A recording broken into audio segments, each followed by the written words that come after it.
debate to the motion. Okay. Protect me, Honorable Speaker. You are protected. Please continue. You have the floor. Thank you, thank you. The cost of living in Kenya is not caused by a one-man called the government of, President of Kenya today. It has been caused by many things. First of all, we are looking at international problems. We are also having the climate change. Yes, because we are part of the universe, this universe. We are also and Madam Speaker, if you look at what the member on the floor is trying to do, is giving us an impression that they woke up this day and realize that the cost of living is so high. And this cost of living is because of the regime that was there before us.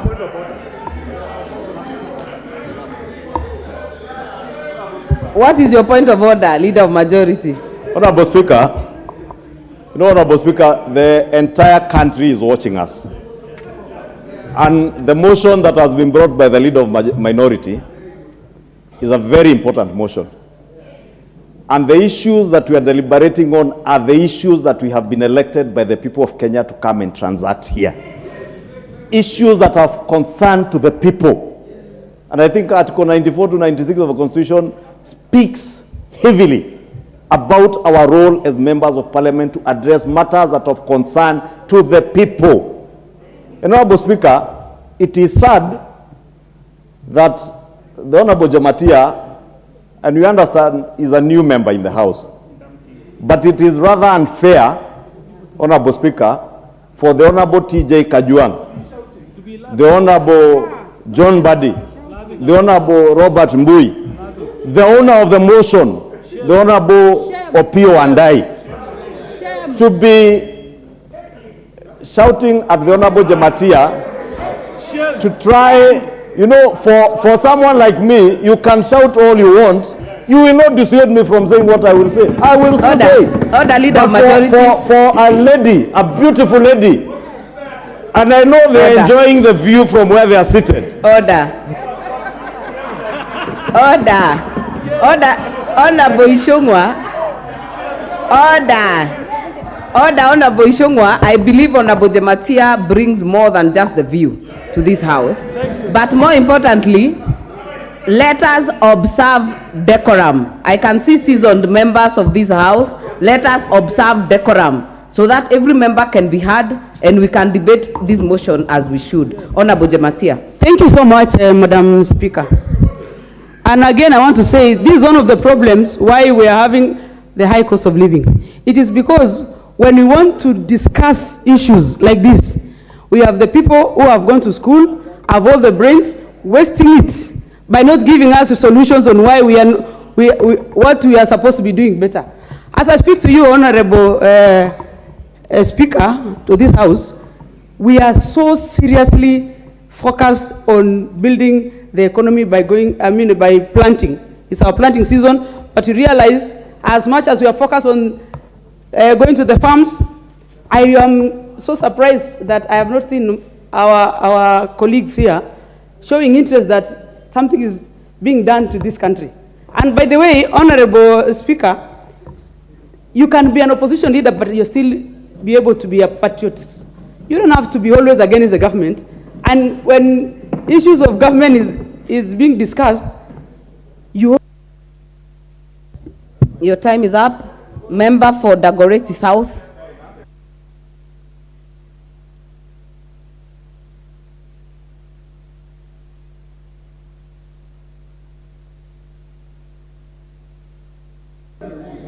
Honorable Speaker, I do thank you for this opportunity. And in the same breath, I'd like to really thank the Honorable Opio Andai for bringing such a timely issue to the floor of the House so that it can be debated in the right place, Madam Speaker. A few weeks back, this city witnessed a lot of destruction in the name of fighting for the cost of living. However, we have a constitution that mandates this House to address matters that concern Kenyans and resolve them. So this matter is properly before the House, it's properly in the right place, and for that I thank the leader of minority. Madam Speaker, the cost of living has become an issue in this country, not today. Madam Speaker, the sponsor of this motion belongs to a formation that has a leader. And the leader of this formation, just a few short months ago, told us that the cost of living is not an issue. At that point, they were in government. They knew what was happening. They knew how we got here.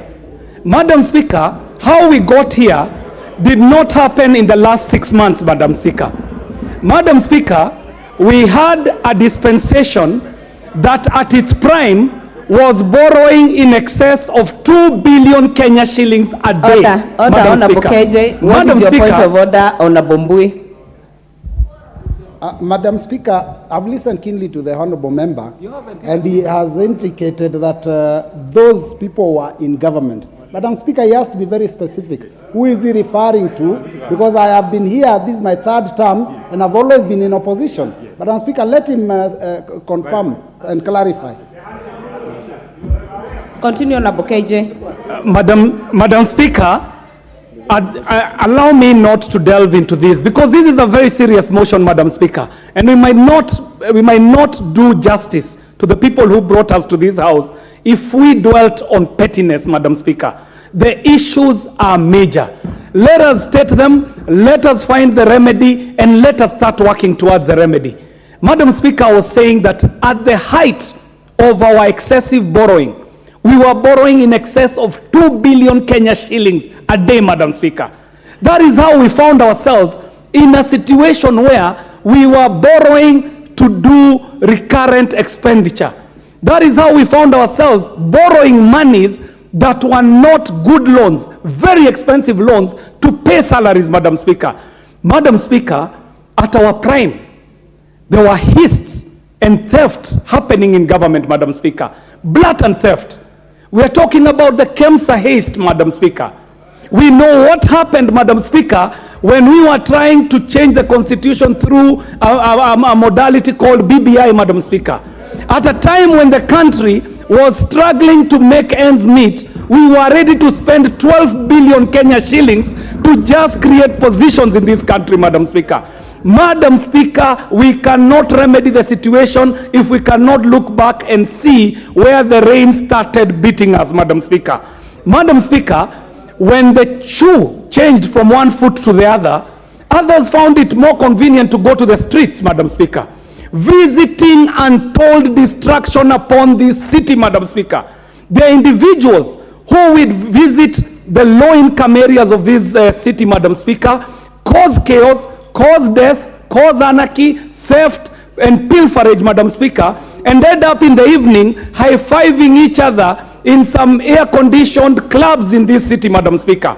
After they've left those people they purport to be speaking on behalf of in the agony that they put themselves in, Madam Speaker. Madam Speaker, it is important to note that this government has been in power for 6 months. In those 6 months, the changes are amazing, Madam Speaker. And I understand the frustration and why one would be keen to distract this government, because they realize what is happening, Madam Speaker. That if the plans that are underway are able to be established and implemented, Madam Speaker, we will have a new country. Mine is to call us as a house to see the problem that is on the ground, start identifying solutions, and Madam Speaker, in the spirit of bipartisanism, we might find some solutions that can emanate from this house, Madam Speaker, and start alleviating the cost of living and start giving solutions to the problems that we're talking about. But that will call for objectivity. Thank you, Honorable KJ. Honorable John Badi.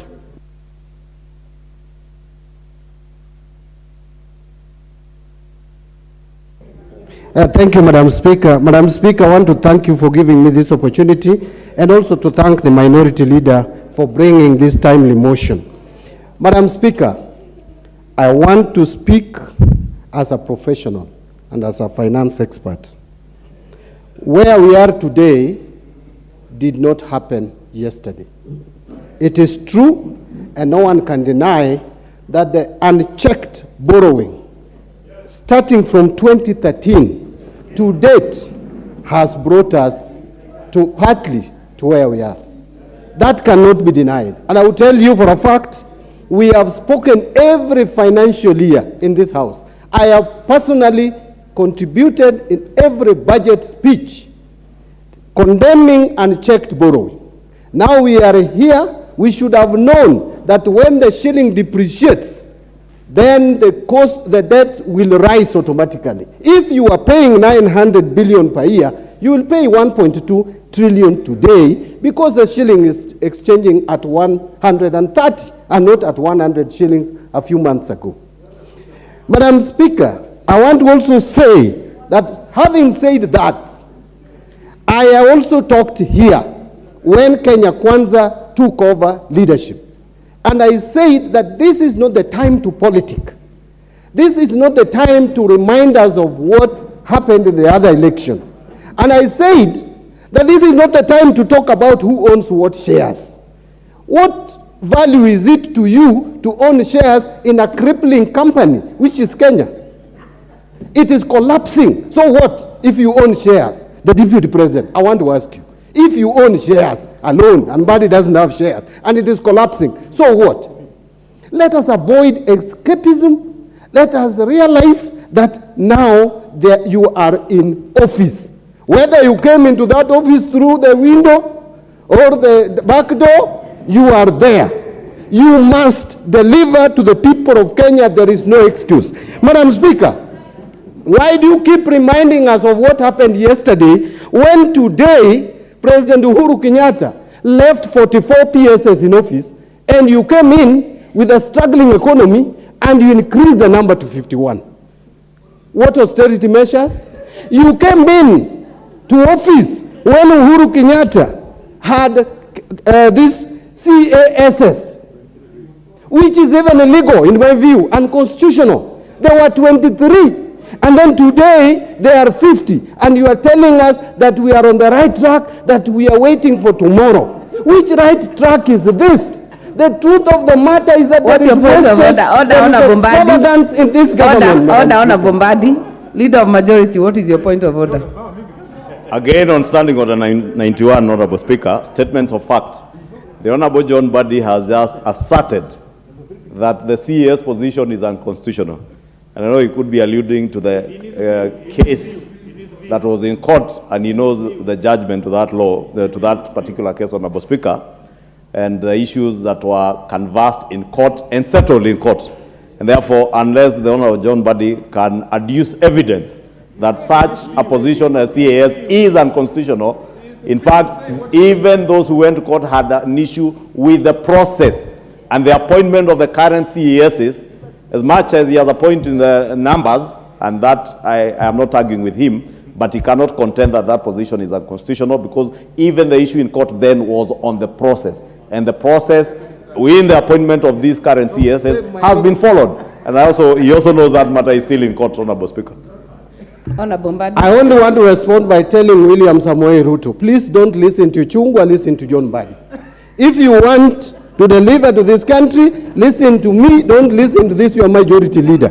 Because, Madam Speaker, what I'm speaking is what will help this country, not these side shows. Madam Speaker, this is the time when we are talking of austerity measures, and you have a government that is buying vehicles, and there are vehicles that are enough for the public officers.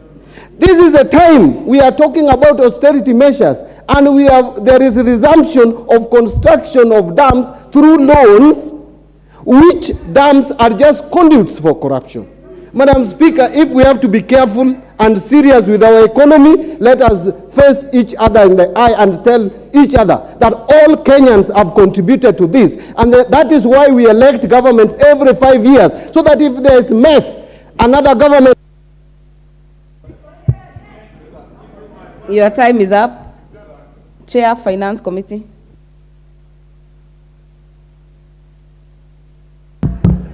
Thank you very much, Honorable Speaker.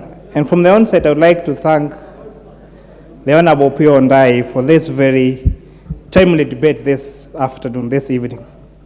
Madam Speaker, is the cost of living high? The answer is yes. Are we living through difficult times as a country? The answer is yes. But does the Kenya Kwanza administration have an agenda, have a solution? Let me demonstrate to you why my answer is yes. One of the ways to bring down the cost of items is through subsidies. There are two types of subsidies. You either subsidize production or subsidize consumption. For you to subsidize consumption, theories, economic theories says particular parameters that has to be met. You must know who the producers are. You must have a clear system of how that production is going. And that does not exist, especially in our product for unga. And let me give an example. If you want to subsidize unga, do you pay the millers? Assuming if you pay the millers, how do you ascertain the amount of maize flour or unga in the mills, considering that these are private entities? Even if you would ascertain how many tons of maize flour exist in the millers, but with the millers, so that you pay them the subsidy to reduce the cost of that maize flour, there is a whole unga that is in transit at any particular time. The residual of unga that is in distributor shops, in retailer shops, in wholesaler shops. And that is why no matter how much you try to subsidize production, where there is no clear line and where government has no control, you will fail. And that is why that failed. That is why we went to subsidizing consumption. No, subsidizing production. Who are producers of unga? Maize farmers. We know them. We register them. Now we have given them fertilizer at 3,000 shillings, 3,500 shillings, so that we can bring down the cost of their production. My farmers in Molo do not want to sell their maize anything less because they planted their maize when the cost of fertilizer was 6,000 shillings. And that is a fact. So debate all you want.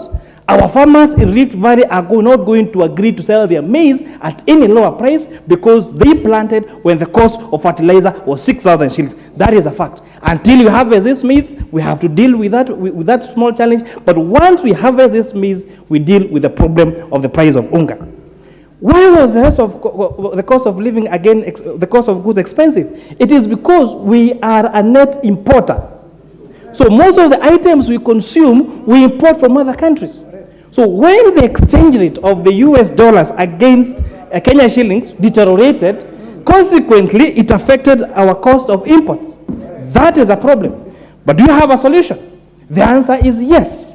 We looked at what is the biggest cost, where are we spending our dollars the most? And where we are spending most of our dollars is importation of oil products. Now we have an agreement with our to around 120 shillings, and it's going to go down to 115 shillings. When that happens, our cost of import will be less and we'll be able to buy our products at less prices. You are telling us about taxes. The last finance bill is the one that was passed by this House, and it was passed by members of Parliament from across the political divide in the 12th Parliament. I have not brought any finance bill, and when I will do, you will see that we are reducing a lot of taxes, because you have realized that increase in taxes does not always lead to increase in how much we collect in terms of taxes. Honorable members, we have a plan. Relax. You failed. Let us fix this economy, and that I support. Thank you, my chairman. Thank you. Thank you. Kindly members, keep track of your time. It's strictly 5 minutes. There will be no additional minutes. Leader of Majority. Thank you, Honorable Speaker. And allow me, Honorable Speaker, to also congratulate the Leader of Minority for bringing this motion, and indeed encourage him and his colleagues in the minority that this is indeed the way to do it. When you have matters, as I said, that are of concern to the people and even to yourselves, bring them to this assembly where we debate and we get solutions. If you have better ideas than us, if you have better ideas than this government, bring on your ideas without blackmail, and we shall carry on with the good ideas. Honorable Speaker, I've listened to the Honorable John Buddy asking very pertinent questions. and indeed contending that we did not just arrive here. There was a process as to how we got here. But Honorable Speaker, our memories are too short. Only 6 months ago, Honorable Speaker, John Mbadi, as leader of minority, seated where Honorable Pio and I was sitting, was midwifing. Honorable Speaker, if you can protect me from this member with some funny hair. Honorable Speaker, I was saying, sitting where the Honorable Pio and I was sitting, Honorable Speaker, the leader of minority then was in the forefront of supporting the handshake regime in the tax laws that the Honorable Chair of Finance has alluded to. Honorable Speaker, in facilitating the state capture that got us to where we are. Those are facts. Honorable Speaker, we are being told, and I heard the leader of minority saying that we are scapegoating. Honorable Pio and I, we are not scapegoating. We are simply stating facts and the painful truth as it is. You got us into this mess. Give us the time and space to fix your mess, and we have the plan on how to fix that mess. I need not repeat some of the points that have been alluded to by the Chair of Finance. Honorable Speaker, how do we get solutions, Honorable Speaker, to the problem that we are in? It is true that we are in a problem. We are in an economic hole, Honorable Speaker, that is worse than the economic hole that the Nyayo regime left us in 2002-2003. This has been worse. The state capture that was visited on this economy in the last 4 years, Honorable Speaker, is unmatched in the history not of this country, but of any civilized democracy in Africa and indeed in the world. Honorable Speaker, we will get solutions by engaging with each other, Honorable Speaker, by speaking to each other in the right forums, not in the streets, not disrupting our economy in the streets, but by doing and taking up our leadership role as the Honorable Leader of Minority has done today. And I must congratulate the Honorable Pio and I for taking leadership to bring the issue of the cost of living out of the streets into the house where we can resolve these issues. And I want to encourage you, my brother, go beyond this motion. If you have better ideas on taxation, bring them on when the tax bill comes. We will support you as we urge you to support our tax reduction measures that will revive the stalled economy, Honorable Speaker, that had stalled. Honorable Speaker, it is also true that indeed we have been borrowing to... Order, Leader of Majority. Honorable Pio and I, what is your point of order? Madam Speaker, it's not my wish to interrupt my friend Honorable Ichung'wah, but is it really in order for the Honorable Ichung'wah to demonize street action, whilst he knows clearly that it is through street action that we got the freedoms and rights that we enjoy currently, including talking aimlessly? Order, members. Madam Speaker. Order, members. We are now in the August House. What happens outside there is not the business of this House. Please continue.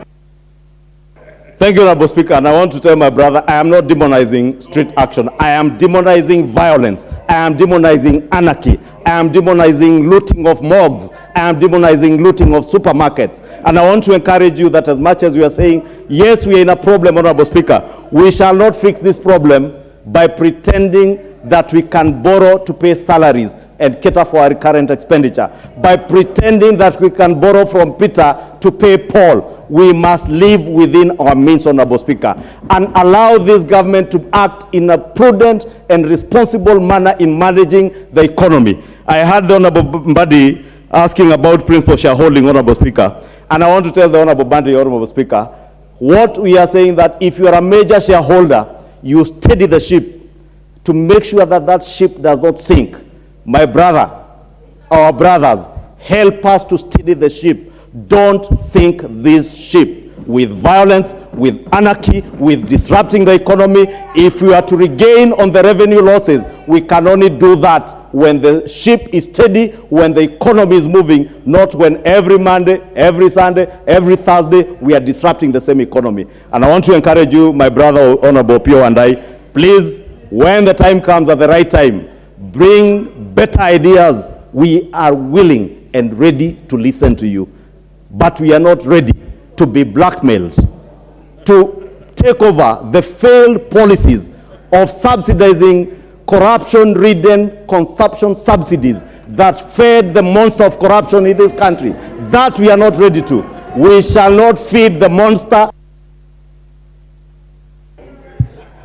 Thank you, Leader of Majority. Member for Mombasa, Honorable Zamzam Chimba. Asante sana Mheshimiwa Spika, na ningependa kumwelezea Majority Leader, tuliza boli. Wakenya kule nje wanahangaika, hali ya uchumi iko mbaya.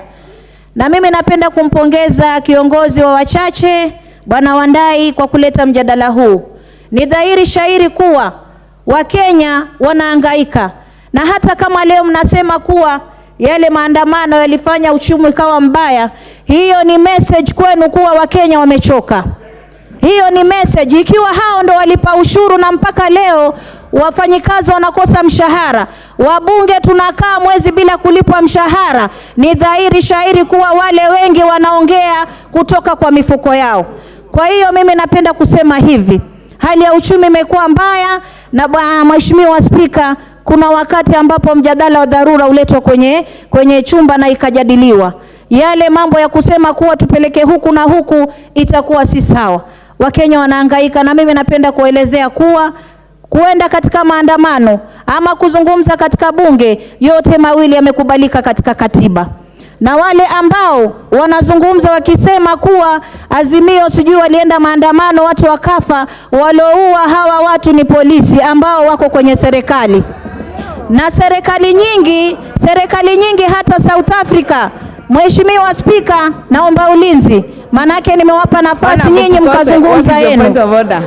South Africa wameenda maandamano, hakukuwa na umwagikaji wa damu. Kwa nini iwe Member for Mombasa, order. Honorable Pukose, what is your point of order? Mheshimiwa Spika, nasimama kwa hoja nambari 91 ya nidhamu kwamba Mheshimiwa Samsam lazima apeane ile tunasema ukweli ya mambo, kwa sababu anapoongea kitu cha kwanza amesema kwamba wajumbe hawajakula mshahara kwa zaidi ya mwezi moja. Na mimi najua wiki iliyopita Alhamisi nililipwa kama mjumbe. Sijui yeye hakulipwa ama alilipwa. La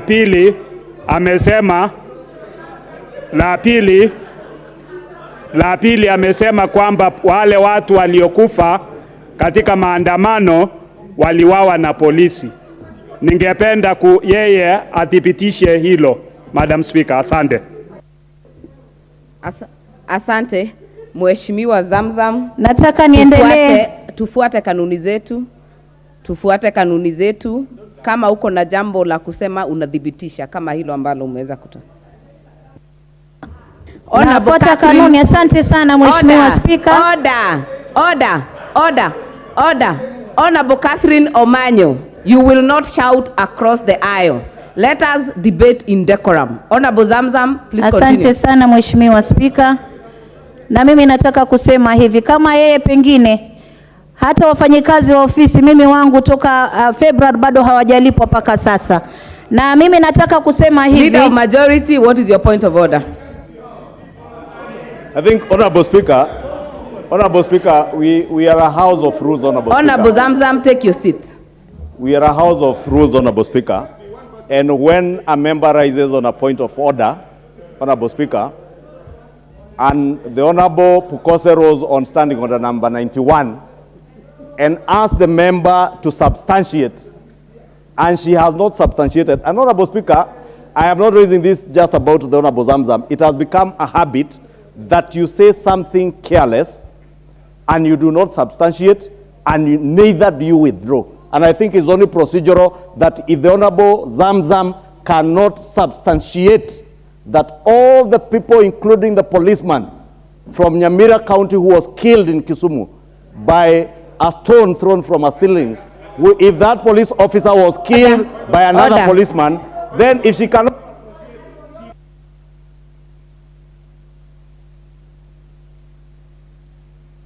There will not be a point of order on another point of order. We are a house of debates and rules, and we have standing orders to follow. Honorable Zamzam, Asante sana, give Madam Honorable Speaker. Zamzam a chance to either substantiate those matters or withdraw. Kwanza mimi nataka wao kwanza waweze kusema, kwa sababu wewe majority leader ulisema katika handshake ndio pesa zilibadhiriwa. Mimi nataka niwaulize, Raila alikuwa anacheza role gani kwenye kuchukua pesa, kwenye kukopa pesa? Mje mtueleze hapa. Na mimi nataka kusema hivi, mshahara wangu mimi juzi tarehe 8 ndio mimi nimeona. Watu walipwa tarehe 8. Mshahara ulichelewa, tuambizane ukweli. Na hata saizi wafanyikazi kule mashinani, wafanyikazi wa serikali hawajalipwa. Tuache kuficha uchi. Mficha uchi hazai. Mficha uchi hazai, Bwana Spika. Order. Mheshimiwa Zamzam, nimekusikiza kwa makini. Nafikiri ni vizuri useme vilivyo. Kama ulisema mshahara imechelewa, hilo ni sawa, lakini haijachelewa zaidi ya mwezi mmoja. Ni vizuri tuweke mambo vile ilivyo. Tafadhali tufuate kanuni zetu na tutoe mambo ambayo ni ya ukweli na ambayo inaweza kudhibitishwa kwenye bunge. Asante Speaker. Mshahara ulichelewa na wafanyikazi wa county mpaka sasa pia ni wa serikali na wengi hawajalipwa. Tusiseme sisi wabunge peke yetu, Kenya iko katika hali tata sana. Na mimi ningependa pia kuelezea wenzangu, tuangalie tuchuje maneno kule nje tunayozungumza, ama tutaweka Kenya kwenye moto.